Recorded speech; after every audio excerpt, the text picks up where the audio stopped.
Hi friends, welcome back to మాటే మంత్రం Telugu audio stories.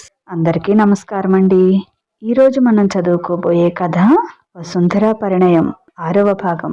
ఈ కథ కనుక మీకు నచ్చినట్లయితే తప్పనిసరిగా ఒక లైక్ ఇవ్వండి.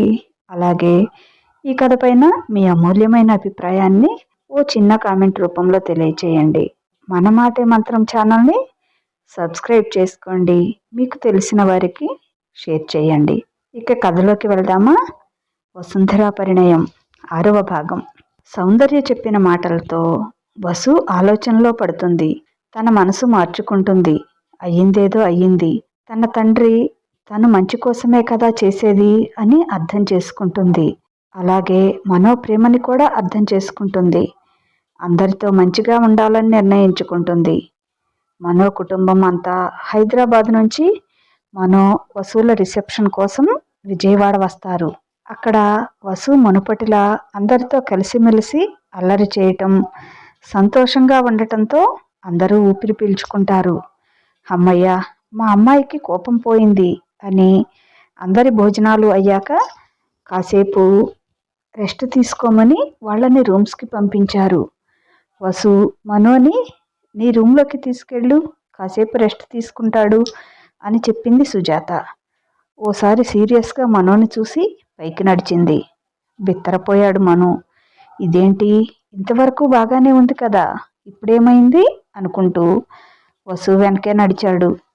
రూమ్లోకి వెళ్ళాక, ఇది నా రూమ్, ఇక్కడంతా నా ఇష్టమే, మీ ఇష్టం వచ్చినట్లు ఉండాలంటే కుదరదు అని సీరియస్గా చెప్తుంది. అలాగే మేడం అంటాడు మనో చేతులు కట్టుకొని.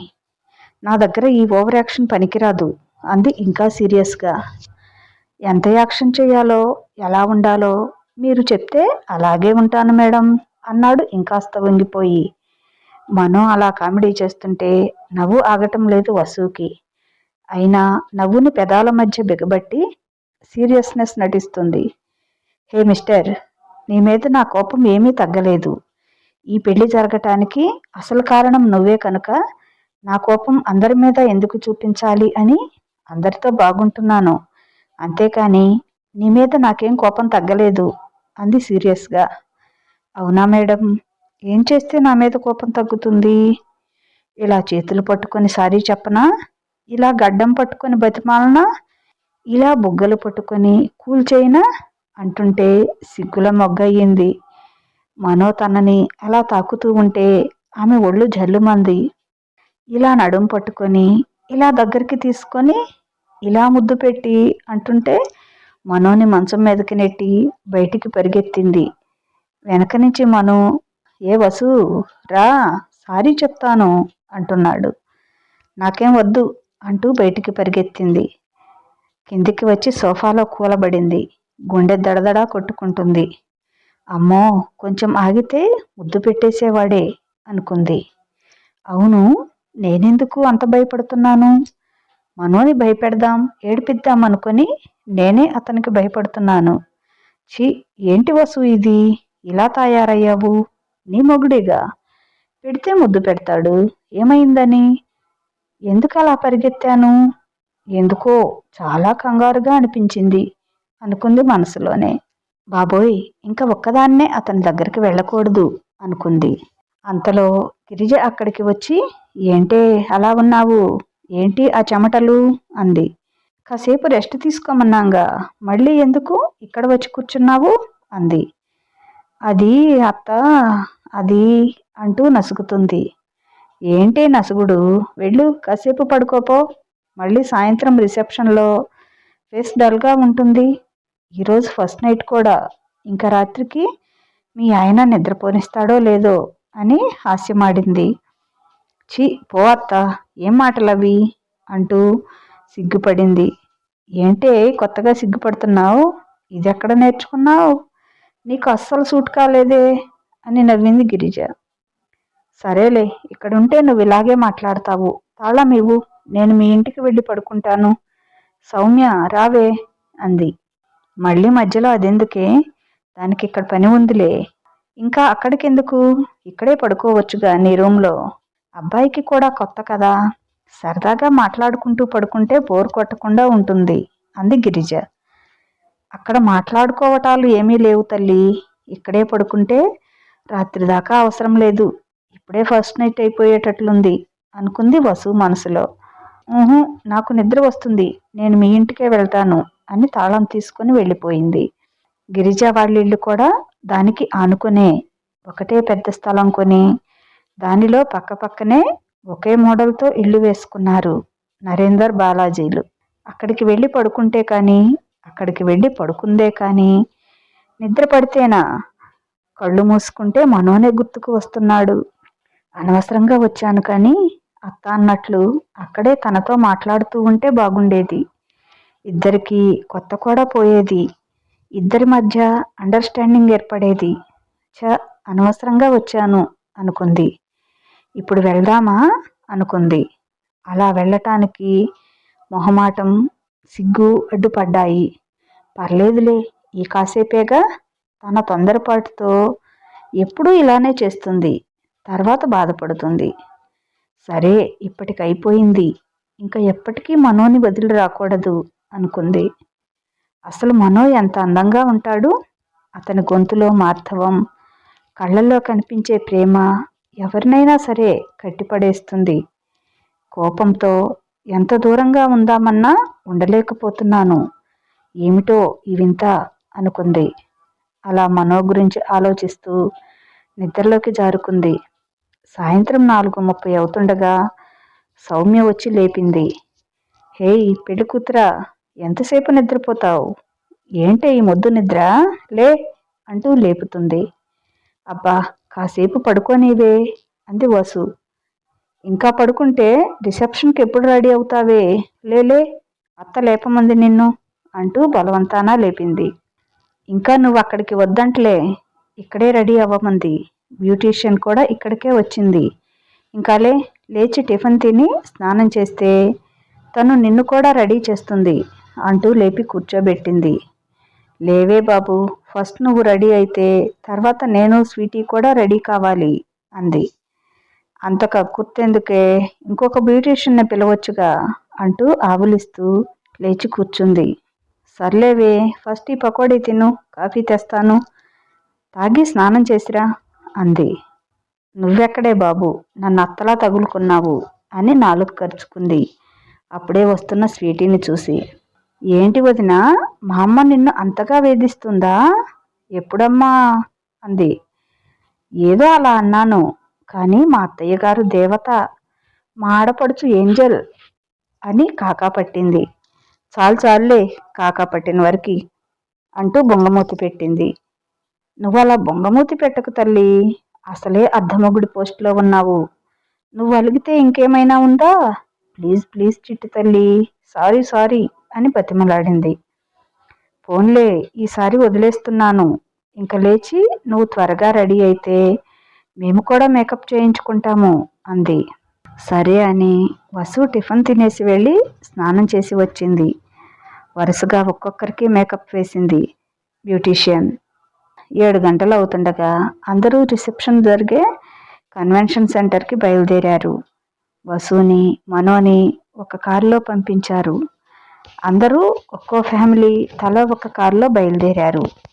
కారు ఎక్కుతూ అక్కడే నిలబడి ఉన్న మనోని చూసింది. అప్పుడే మనో కూడా వసుని చూశాడు. ఇద్దరి పెదవులపై చిరునవ్వు విరిసింది. ఇంకా కారు ఎక్కండి, టైం అయిపోతుంది అన్నారు నరేందర్ గారు. ఇద్దరూ కారెక్కారు. వసుని అలాగే చూస్తూ ఉండిపోయాడు మనో. తల వంచుకొని కూర్చున్నా కూడా అతని చూపులు గుచ్చుకుంటున్నాయి. చిన్నగా వసు చేతిని తన చేతిలోకి తీసుకున్నాడు. వసు తిరస్కరించలేదు. గడ్డం పట్టుకొని మొహం పైకెత్తాడు. Your look so gorgeous, look like angel అన్నాడు ఆమె చెవిలో చిన్నగా. థ్యాంక్ యూ అంది వినిపించనట్లుగా. వసు అన్నాడు. చిన్నగా కళ్ళెత్తి చూసింది. నా మీద కోపం పోయిందా అన్నాడు. చిరునవ్వు నవ్వింది. అమ్మయ్య, చాలా రిలీఫ్గా ఉంది. నిన్ను బాధ పెట్టానని నీకంటే నాకే ఎక్కువ బాధగా ఉంది. Sorry Vasu, I am really very very sorry అంటూ ఆమె చేతి మీద ముద్దు పెట్టుకున్నాడు. ఆ చర్యకు ఒళ్ళంతా ఒక్కసారిగా జల్లుమంది. రక్తమంతా మొహంలోకి వచ్చినట్లు పింకుగా మారిపోయింది. వింత అందంతో మెరిసిపోతుంది ఆమె మొహం. ఆమె మొహం చూస్తుంటే ముద్దు పెట్టుకోవాలనిపించింది మనోకి. కానీ అది కారైపోయింది. ముందు డ్రైవర్ ఉన్నాడు. కంట్రోల్ చేసుకొని కూర్చున్నాడు. ప్లీజ్ వసు, నిజంగా నా మీద కోపం లేకపోతే ఏదైనా మాట్లాడు అన్నాడు. ఏం మాట్లాడను అన్నట్టు చూసింది. నీ ఇష్టం. నా మీద కోపం లేదు అని నాకు నీ ద్వారా తెలియాలి. అప్పుడే నాకు మనశ్శాంతిగా ఉంటుంది అన్నాడు. వసు మనో చేతిని తన చేతితో పట్టుకొని ఆ చేతి మీద ముద్దు పెట్టి సిగ్గుతో తలదించుకుంది. అమ్మయ్య, నా వసుకి నా మీద అస్సలు కోపం లేదు. నాకు చాలా చాలా హ్యాపీగా ఉంది అంటూ ఆమె బుగ్గ మీద ముద్దు పెట్టేశాడు.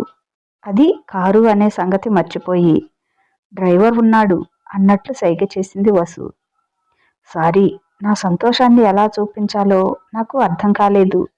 నాకు తెలియకుండానే చేసేశాను అన్నాడు. పర్లేదు అన్నట్టు తల ఊపింది. ఏదైనా మాట్లాడొచ్చుగా అన్నాడు. నాకు ఏం మాట్లాడాలో అర్థం కావటం లేదు అంది వసు. అలా చిన్నగా వసుని మాటల్లోకి దించాడు. మనో ఏదో అడుగుతున్నాడు. దానికి సమాధానం చెప్తుంది. అప్పటికి కానీ మనో దగ్గర కొత్తదనం పోలేదు వసుకి.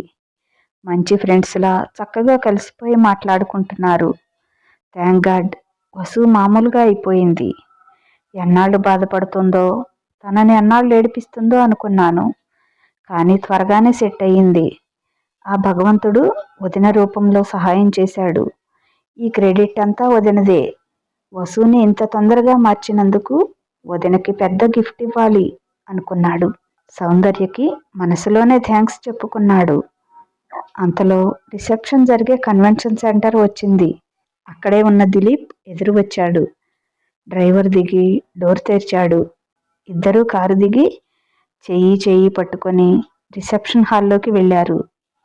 అది చూసిన దిలీప్ చాలా హ్యాపీ ఫీల్ అయ్యాడు. అమ్మయ్య, మా వసు అర్థం చేసుకుంది, హ్యాపీగా ఉంది, మనోని యాక్సెప్ట్ చేసింది. ఇంతకంటే మాకు కావాల్సిందేమీ లేదు అనుకున్నాడు. మనసులోనే భగవంతుడికి నమస్కారం చేసుకున్నాడు. రిసెప్షన్ అంతా చాలా హ్యాపీగా జరిగింది.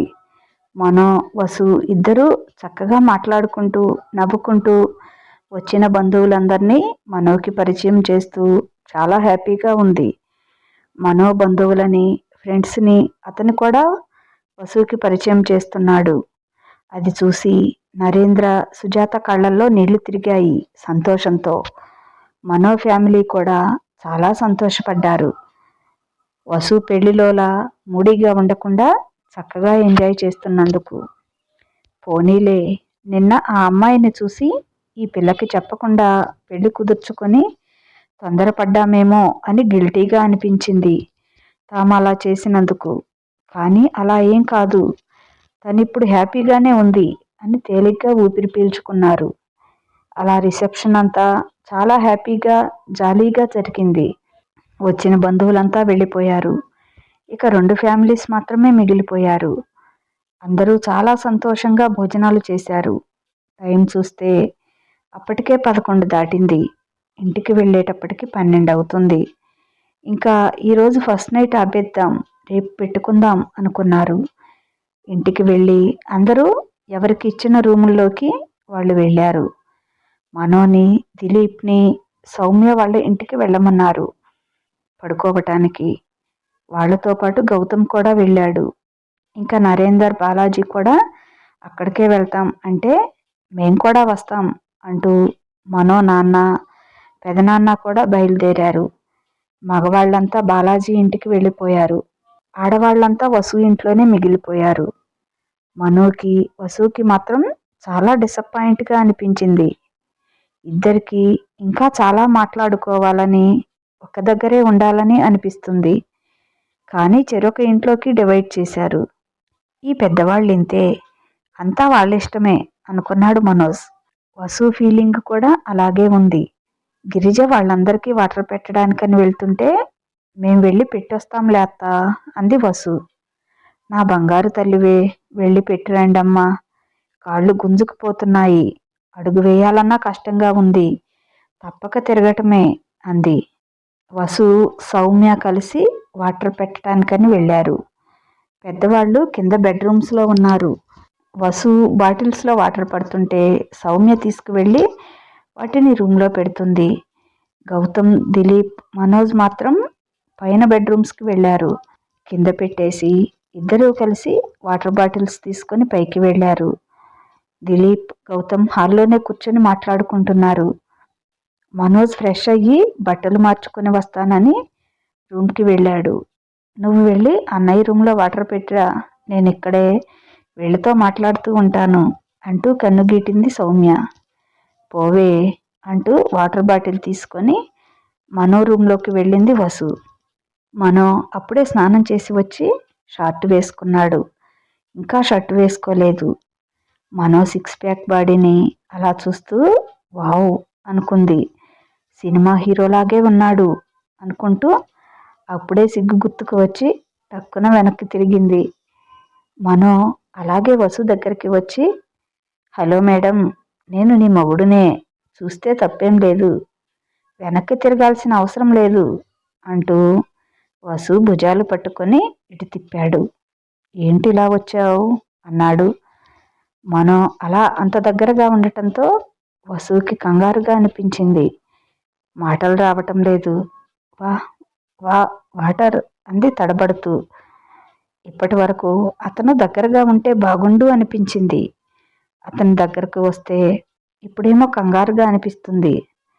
మనో వసు గడ్డం పట్టుకొని మొహం పైకెత్తి ఆమె కళ్ళల్లోకి చూస్తూ, నేనేగా, ఎందుకు అంత కంగారు అన్నాడు. అప్పటికి కొంచెం కంగారు తగ్గింది. అదేంటో అతని కళ్ళలో ఏమాయి ఉందో, అతని కళ్ళలోకి చూస్తే అన్నీ మర్చిపోతుంది. భయం, కోపం, బాధ, సిగ్గు అన్నీ మర్చిపోయి అతని మాయలో పడిపోతుంది. ఓ చేత్తో వసుని అలాగే పట్టుకొని రెండో చేత్తో రూమ్ డోర్ దగ్గరగా వేశాడు. ఆమె చేతుల్లో బాటిల్ తీసి బెడ్ మీదకి విసిరేశాడు. ఆమె మొహాన్ని 2 చేతుల్లో పట్టుకొని ఆమె నుదుటిపై ముద్దు పెట్టుకున్నాడు. సిగ్గుతో కళ్ళు వాల్చేసింది. ఆమె కళ్ళపై ముద్దు పెట్టుకున్నాడు. అనుకోకుండా పెదవులు చిరునవ్వుతో విచ్చుకున్నాయి. దానికోసమే ఎదురు చూస్తున్నట్లు చిన్నగా ఆమె పెదవులు అందుకున్నాడు. ఉలిక్కిపడి కళ్ళు తెరిచింది. కానీ మనోని ప్రతిఘటించలేకపోయింది. ఆమెకు తెలియకుండానే ఆమె చేతులు మనోని పెనవేసుకున్నాయి. ఆమె కూడా అతనికి సహకరిస్తూ తొలి ముద్దులోని మాధుర్యాన్ని ఇద్దరూ ఆస్వాదిస్తున్నారు. ఈ లోకాన్ని మరిచిపోయి అలాగే చాలాసేపు ఉండిపోయారు. బయట సౌమ్య ఏదో జోకు వేస్తే పెద్దగా నవ్వుతున్నారు వాళ్ళు. ఆ నవ్వుల శబ్దానికి ఇద్దరూ ఈ లోకంలోకి వచ్చారు. మనోని వదిలి వెళ్తాను అంది. వెళ్ళాలా అన్నాడు మనో దిగులుగా. ఈ రోజుకింతే అంది తల వంచుకొని. ప్లీజ్ ఉండిపోవచ్చుగా, నీకు దూరంగా ఉండాలంటే నా వల్ల కావటం లేదు అన్నాడు మనో. నాకు కూడా అంది వసు తల వంచుకొని నవ్వుతూ. అయితే ఉండిపో, అత్తయ్యతో నేను చెప్తానులే అన్నాడు. ఆహా, ఏమని చెప్తారు అంది వసు నవ్వుతూ. ఏం చెప్తాను, మా ఆవిడని నా దగ్గరే ఉంచుకుంటాను అని చెప్తాను అన్నాడు. సరే చెప్పండి, ఉంటాను అని తల ఎగరవేసింది. దొంగపిల్ల, నేనెలాగూ అడగలేనని ఎలా అంటున్నావా అన్నాడు వసుని కౌగిలించుకొని. అలా ఏం కాదు, నాకు కూడా మీ దగ్గరే ఉండాలని ఉంది. నాకైతే అంత ధైర్యం లేదు, అందుకే మిమ్మల్ని అడగమంటున్నాను అంది మనో కళ్ళల్లోకి చూస్తూ. నాకు అడిగే ధైర్యం ఉంది, కానీ అడగలేను. ఏం చేద్దాం, ఈ రోజుకింతే అంటూ వసు మెడవంపులో ముద్దు పెట్టాడు. అతని కౌగిలి, ఆ ముద్దు ఆమెను ఏదో లోకాల్లోకి తీసుకుపోయినట్లుగా ఉంది. అక్కడి నుంచి వెళ్ళాలంటే కాళ్ళు తన మాట వినటం లేదు. కానీ తప్పదుగా అనుకుంటూ చిన్నగా డోర్ వైపు నడిచింది. వెనక నుంచి ఆమె చేయి పట్టుకొని లాగాడు. వెళ్ళి ఏ ఆచ్ఛాదన లేని అతని గుండెలపై పడింది. ఈ కౌగిల్లో అతని గుండెల్లో తలదాచుకొని జీవితాంతం ఇలాగే ఉండిపోవచ్చేమో, అంత హాయిగా ఉంది అనుకుంది. ఆమె పెదవులపై చిరుముద్దు అద్ది నేను కూడా వస్తాను ఉండు అని టీషర్ట్ వేసుకొని ఇద్దరూ బయటికి వచ్చారు. వాళ్ళు ముగ్గురు ఈ లోకంలో లేరు, కబుర్లలో మునిగిపోయారు. మన పనిలో మనం ఉంటే వాళ్ళ పనిలో వాళ్ళు ఉన్నారు అన్నాడు నవ్వుతూ. వాళ్లతో పాటు అక్కడే కూర్చొని కాసేపు బాతాఖానీ వేసి సౌమ్య, వసు వచ్చేశారు. ఇదండి కథ. ఎలా ఉంది? రేపటి భాగంలో ఏం జరుగుతుందో చూద్దాం. వసుకి మనోకి ఫస్ట్ నైట్ జరుగుతుందా, లేక ఇలాగే ఏదైనా ఆటంకం వస్తుందా? వాళ్ళిద్దరికీ ఇష్టమే అయింది. మరి వాళ్ళ ఫస్ట్ నైట్ జరుగుతుందా రేపు? మరి రేపు వాళ్ళ ఫస్ట్ నైట్ జరుగుతుందా లేదా? చూద్దాం ఏమవుతుందో. ఈ కథ కనుక మీకు నచ్చినట్లయితే తప్పనిసరిగా ఒక లైక్ ఇవ్వండి. ఈ కథ పైన మీ అమూల్యమైన అభిప్రాయాన్ని ఓ చిన్న కామెంట్ ద్వారా తెలియచేయండి. మన మాటే మంత్రం ఛానల్ని సబ్స్క్రైబ్ చేసుకోండి. మీకు తెలిసిన వారికి షేర్ చేయండి. ఇక ఉంటాను. బాయ్. మీ లక్ష్మీ ఘంట.